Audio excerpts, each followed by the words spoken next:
Suivez-nous dans le 15e. Petit mémo sur le 15e arrondissement. On est sur la rive gauche. 230 981 Parisiens vivent dans le 15e. Il s'étend sur 8,48 km². C'est le plus grand et le plus peuplé des arrondissements. Allez, c'est parti! Le 15e est un quartier calme et reposant.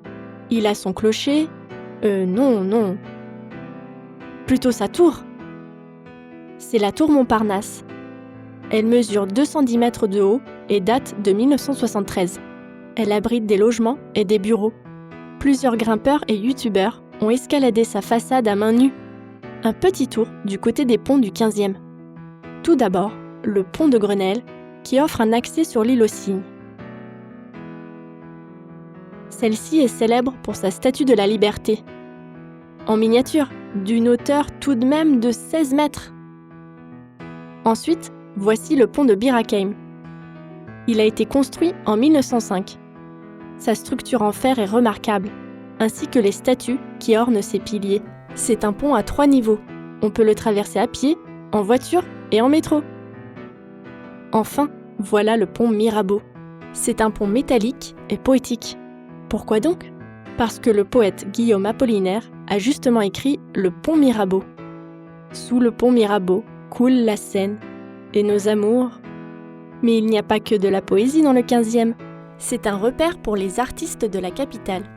Voici les ateliers de la Ruche par exemple. Car au début du XXe siècle, le quartier Montparnasse grouillait d'ateliers et de créativité. De nombreux peintres et sculpteurs y travaillaient. Pablo Picasso, Marx Ernst, Braque, Modigliani ou Soutine. À présent, voici la porte de Versailles. Elle donne accès à Paris Expo, un des plus grands parcs d'exposition européens. À l'automne, Paris Expo abrite le concours Lépine, véritable institution qui, depuis 120 ans, prime les meilleures inventions. Le 15e a aussi un passé ouvrier. Les usines Citroën se situaient dans cet arrondissement. Le parc André Citroën a été construit à la fin du XXe siècle sur leur emplacement. C'est un espace magnifique qui donne sur la Seine.